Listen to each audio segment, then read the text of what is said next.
Scream franchise is one that is immeasurably important in the horror genre, and my personal favourite franchise. Now, we won't delve too much into the logistics of its place in the media landscape or its unrivaled legacy in the world of horror, because if you're here, you already know this.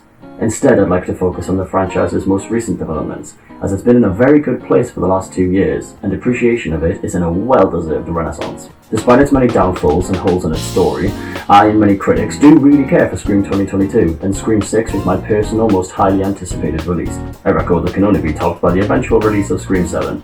This excitement was only compounded by the trailer, which really showed that this is something different. Finally. The reintroduction of the numbers into the titles also shows this franchise's commitment to being, well, a franchise, as that's what dictates the rules this time around. Promising to be bigger, bolder, and most importantly, unique in straying the furthest from the formula that we've seen, well, ever, this got me unbelievably excited for it, craving something different and trusting these directors who, like me, have a huge appreciation of Wes after being shown the films from a very young age. So, naturally, I went into a double bill of 5 and 6 and moved into the second part of this hopeful new trilogy with the utmost hope that they would pull it off. And I think they pulled it off pretty damn well, especially in the ways they were able to use social media, the reception to Scream 2022, true crime, misinformation, and in all those aspects, use very specific parts of the audience against themselves. They even managed to achieve this in ways, in my current opinion, better than they achieved with the 5th film.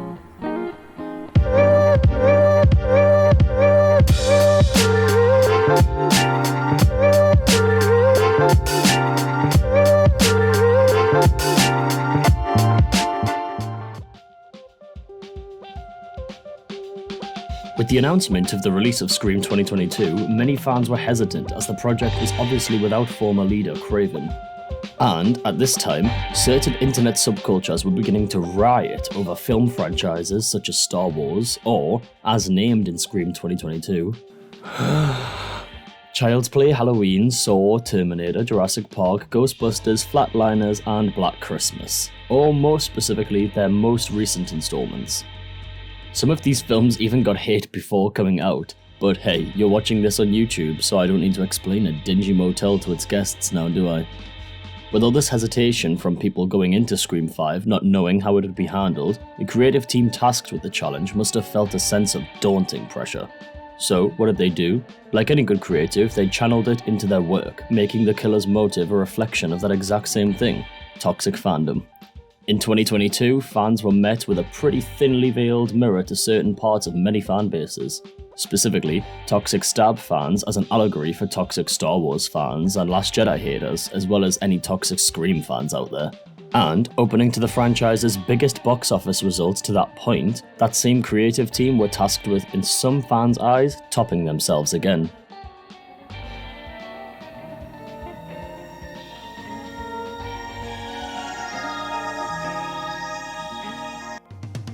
The reception to Scream 5 saw some common themes among social media critiques. Sam Carpenter was not received particularly openly by some fans, who chose to critique Melissa Barrera's performance and correlate some spotty writing to a bad character.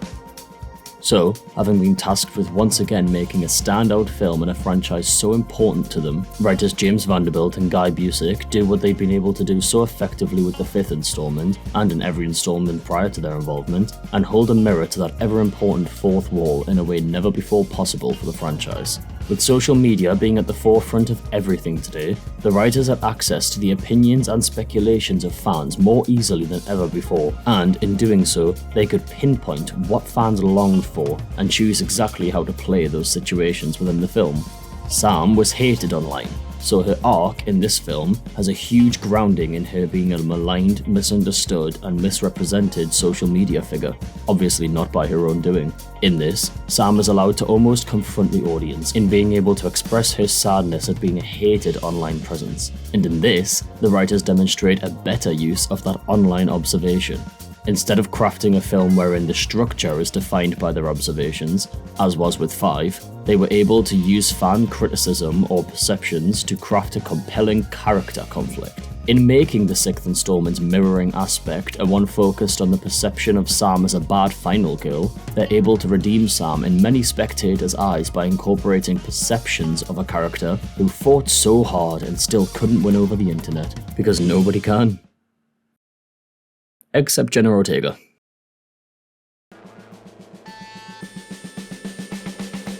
I also couldn't help but notice that Kirby still did die for 4 minutes, making certain fans revel in their prior death tolls for the franchise being accurate, as technically she still did die. As well as this, the 6th installment includes many moments of blatant calling out of topics that have surrounded the franchise itself's fanbase. Examples of this are when the film acknowledges Gale's side character status, her lack of killer communication, and in the former sequel's lack of chase scenes. And all of this really seems to speak to the writers having their finger on the pulse, and seemingly monitoring the discourse around these films with an observant eye.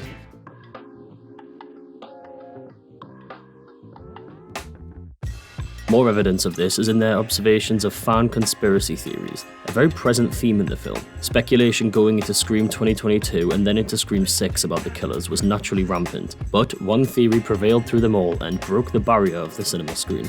That is, of course, Stu Macher's survival. Fans have long speculated that the original Scream 3 draft is a lost gem and concept that just needs revisiting, and these fans looked everywhere for clues to back this up. So, Radio Silence gave it to them. In a scene in Scream 2022, Stu's survival is speculated in a YouTube recommended video, as well as the trailer revealing his old house. As well as this, with Scream having an ever-present social media marketing campaign, they were able to skew fans in certain directions, like with one poster showing both Kirby Reed and Stu Macher as pink platforms on a subway map, whereas every other victim was white, of course insinuating that they both survived near-fatal wounds.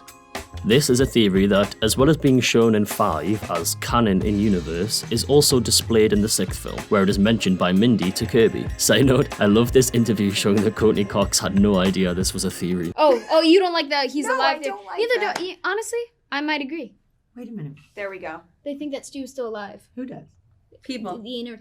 Oh. I don't think so. Yeah. Conspiracy theories as a whole take on great meaning in the film, with the character of Sam being almost in exile from society for an online theory that she orchestrated the 2022 attacks. This then leads to a final encounter with the killer, Officer... Kish? No, probably still Bailey.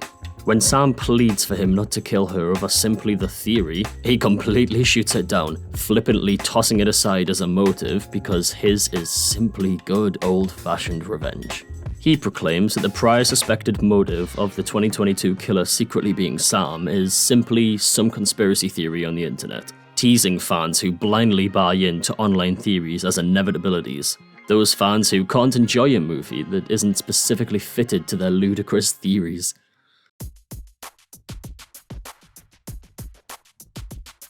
In a world where social media's presence will only continue to build, this is an important step in the franchise, one that respects the wishes of fans for things that are fresh, tense, and exciting, a la the inclusion of more chase scenes and emotional deaths, but also frees up the franchise from any potential pressure to subside to the wishes of a controlling audience or internet subculture. In this, I read Scream 6 as explaining from a point of view of, we know what you're thinking, we know what you want, but we want to do our own thing, so don't get too controlling and we can continue to entertain you. And that is such a crucial message to remember in times when backlash and hate for a project can get so overwhelming, whether seen as warranted or not, that it's best to take a step back and realize that a mutual respect between audiences and creators is needed, especially in a franchise fueled by love and respect like the Scream franchise always has been. As a part of this mutual respect, the creators show that supposing they do entertain the discourse surrounding these films, they are unafraid to course-correct characters based on positive criticism.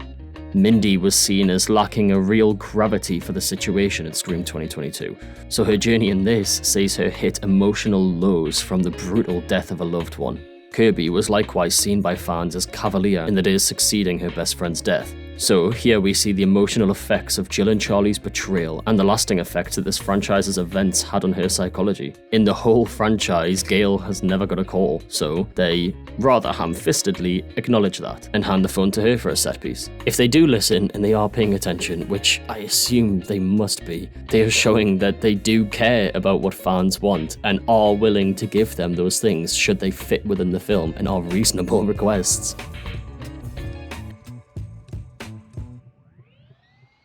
And on the audience's part, the killers in this movie being the only full set of ghost faces not to care about horror films, proudly proclaiming who gives a fuck about movies in the opening scene, perfectly sets the tone, letting certain fans know to disregard the tightly wound grip they believe they have over these films, and simply enjoy the ride. Isn't that the point at the end of the day?